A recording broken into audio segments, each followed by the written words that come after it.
Hi செல்லம்ஸ். இன்னைக்கு நம்ம என்ன வீடியோ பார்க்க போகிறோம்? இன்னைக்கு வந்து சிவராத்திரி, மகா சிவராத்திரி. நம்ம காலையிலே சமையல்லாம் முடிச்சாச்சு. நல்ல சூப்பரான ஒரு ஸ்வீட் ஐட்டம். கேசரி பண்ணும்போதெல்லாம் அம்மா எனக்கு கேசரி வந்து எப்படி பண்ணுறீங்க, ரெசிபி போடுங்கன்னு நிறைய செல்ல குட்டீஸ் கேட்டிருந்தாங்க. கேசரி சிம்பிள் தான், நிறைய பேருக்கு அது தெரிஞ்சிருக்கலாம், நிறைய குழந்தைங்களுக்கு அது தெரியாமல் இருக்கலாம். தெரியாமல் இருக்கிறவங்களுக்கு பயன்படும் இல்லையா? அதனால இன்னைக்கு கேசரி தான் எவ்வளோ தளன்னு எவ்வளோ சூப்பராக எப்படி செய்யறதுன்னு நம்ம செய்து காட்ட போகிறோம். ஓகே, வாங்க போகலாமா? போலாமே.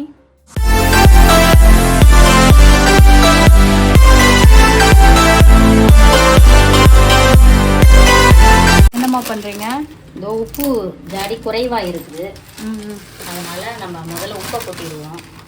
வீட்டில் வந்து உப்பு வந்து மகாலட்சுமின்னு சொல்லுவாங்க. நிறைய பேர் அந்த பேர் கூட சொல்லப்பட்டாங்க, சோத்துக்கு போடுறது அப்படின்னு தான் சொல்லுவாங்க. அது வீட்டில் நிறைய இருக்கும்போது நல்ல லக்ஷ்மி கடாட்சமாக இருக்கும்னு சொல்லுவாங்க.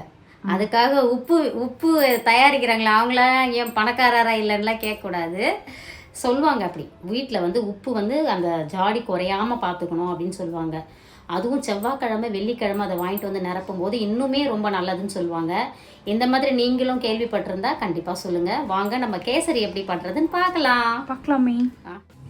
1 டம்ளர் ரவை எடுத்திருக்கேன், கொஞ்சம் திராட்சை, கொஞ்சம் முந்திரி, ஒரு 2 ஸ்பூன் எண்ணெய், நெய்யெல்லாம் எவ்வளோ விடுறன்றதை பார்க்கலாம் வாங்க. இதை எடுத்துகிட்டு போயிடலாமா? நல்ல அடிகனமான பாத்திரம் நம்ம எடுத்துக்கலாம். இது இண்டஸ் வேலியில் வாங்கினது தான், அவ்வளோ கனம் சூப்பராக வரும். இதில் நம்ம பண்ணிக்கலாம். ஓகே, அடுப்பு பற்ற வச்சாச்சு. கொஞ்சம் தேங்காய் எண்ணெய் ஊற்றிக்கலாம். இந்த 1 டம்ளர் ரவை நீங்கள் எதில் எடுக்கிறீங்களோ ஒரு 2-3 ஸ்பூன் வச்சுக்கோங்களேன். தேங்காய் எண்ணெய் ஊற்றிக்கிட்டோம்னா வேறு அந்த எண்ணெயோட ஃப்ளேவர் தெரியாது, செய்கிற ஸ்வீட் வந்து ரொம்ப அருமையாக இருக்கும். இப்போ நெய் ஒரு 2-3 ஸ்பூன் ஊற்றிக்கலாம். ஏன்னா நம்ம குட்டி டம்ளர் தான் பண்ண போகிறோம், அதுக்கேற்ற மாதிரி தேவையானதை நம்ம இப்போவே ஊற்றிடலாம். நெய் கொஞ்சமாக இருக்குது, வாங்கிட்டு வரணும், எடுத்துகிட்டு வரணும் நம்ம கடையிலேருந்து. ஆனால் கொஞ்சம் கூட எண்ணெய் சேர்த்துக்கலாம். மொத்தமாக ரெண்டும் கலந்து ஒரு 100 கிராம் இருக்கும்னு வச்சுக்கோங்களேன். இப்போது இந்த முந்திரியை சேர்த்துக்கலாம்.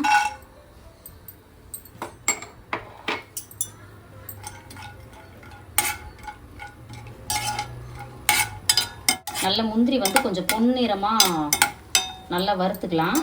கூடவே கொஞ்சம் நிறம் மாறினதும் இந்த திராட்சையை சேர்த்துக்கலாம்.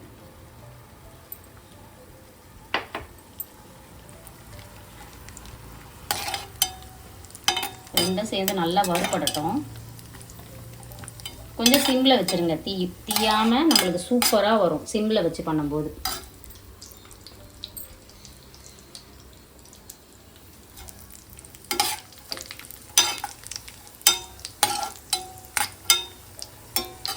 தேங்காய் எண்ணெய் மணமும் நெய்யோட மணமும் அதில் இந்த முந்திரிய திராட்சை செவக்கிறது அவ்வளோ மணமாக இருக்குது. இப்போ நம்ம அப்படியே இதை வறுத்ததை இதில் அள்ளிக்கலாம். நல்லா செவக்க வறுத்தாச்சு.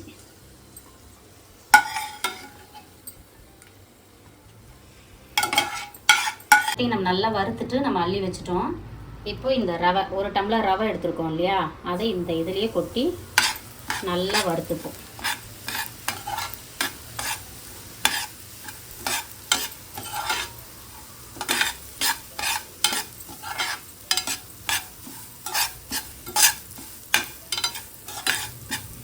இது அப்படியே நல்லா சிம்லேயே வறுபடட்டும்.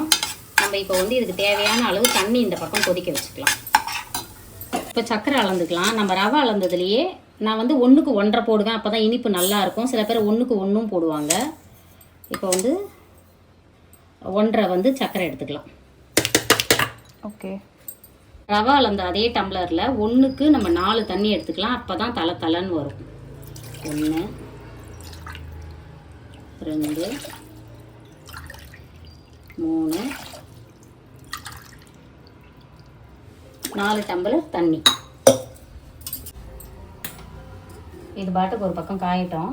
இப்போ வந்து 1 டம்ளர் ரவைக்கு 4 டம்ளர் தண்ணி வச்சு அது கொதிக்க போகுது. அதுக்குள்ளே இந்த பக்கம் பார்த்திங்கன்னா ரவையும் நல்லா பொன்னிறமாக வறுத்தாச்சு. தண்ணியை வச்சுட்டு நீங்கள் ரவையை வறுத்திங்கன்னா கொதிக்கிறதுக்குள்ளே இது வறுத்து முடிச்சிடலாம். இப்போ இதில் கொஞ்சம் நான் ரெட் கலர் கேசரி பவுடர் எடுத்திருக்கேன். கலர் ஆப்ஷனல் தான், நீங்கள் வந்து எது வேணாலும் போட்டுக்கலாம், வேணான்னாலும் விட்டுறலாம். இது ஒரு சிட்டிக்கை கேசரி பவுடர், ஒரே ஒரு சிட்டிக்கை உப்பு. இது போடும்போது தான் அந்த இனிப்பு வந்து நல்லா கூட்டி தரும். இப்போது நம்ம இந்த தண்ணி நல்லா கொதிக்குது, அப்படியே எடுத்து சேர்த்துக்கலாம். மெதுவாக ஊற்றலாம், ஏன்னா குதிக்கும். மெதுவாக சேர்த்துக்கலாம்.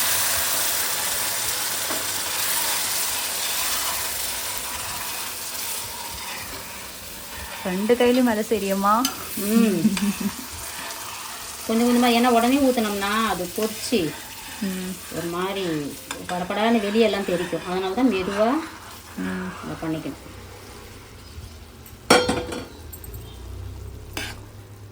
மெதுவாக வேகட்டும், சிம்லையே இருக்கட்டும். சிம்மில் வச்சு பண்ணும்போது சொல்லுவாங்கள்ல, பதறாத காரியம் செதறாதுன்னு சொல்லிட்டு, நம்மளுக்கு கரெக்டான இதில் அழகாக அது வெந்து வரும்.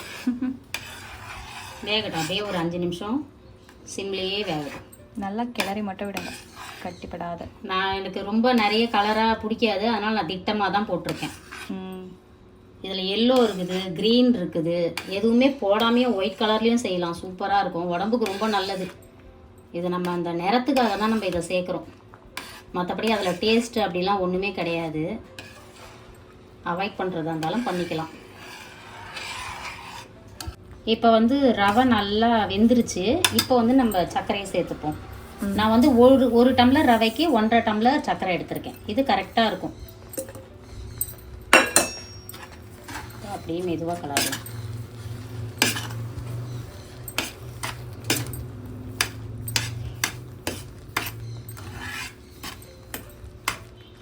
இதில் வந்து நம்ம பழம்லாம் கூட போடலாம். திராட்சை வந்து பச்சை திராட்சை, மாதுளை பழம், அதுக்கப்புறம் பைனாப்பிள், இதெல்லாம் கூட நம்ம பொடியாக கட் பண்ணி போடலாம். இப்போ வீட்டில் எதுவும் கிடையாது அது, அதனால் நான் வந்து முந்திரி திராட்சை மட்டும் போட்டுக்கினேன். இப்போ அப்படியே இது வெந்து நம்மளுக்கு தலத்தலன்னு ஒரு சூப்பரான கேசரி வந்து சாப்பிட்றதுக்கு கிடைக்கும். இதில் கொஞ்சம் ஏலக்காய் பொடி சேர்த்துக்கலாம். நான் ஏற்கனவே அரைச்சி சலிச்சு வச்சுருக்கேன், அதை அப்படியே சேர்த்துக்கலாம். கலரி விட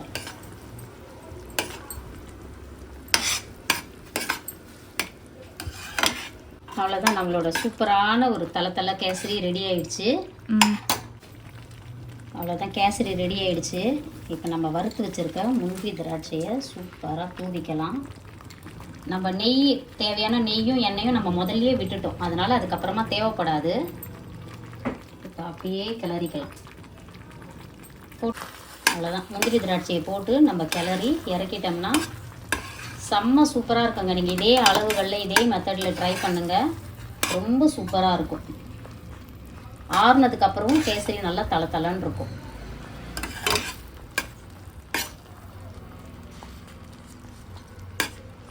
ஆஃப் பண்ணிடுவா?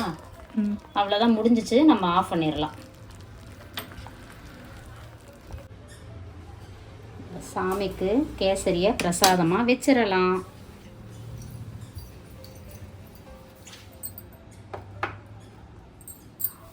நம்மளோட சின்ன பூஜை ஸ்டாண்டில் எவ்வளோ அழகாக அம்மா டெக்கரேட் பண்ணியிருக்கேன் பாருங்கள். செமமா.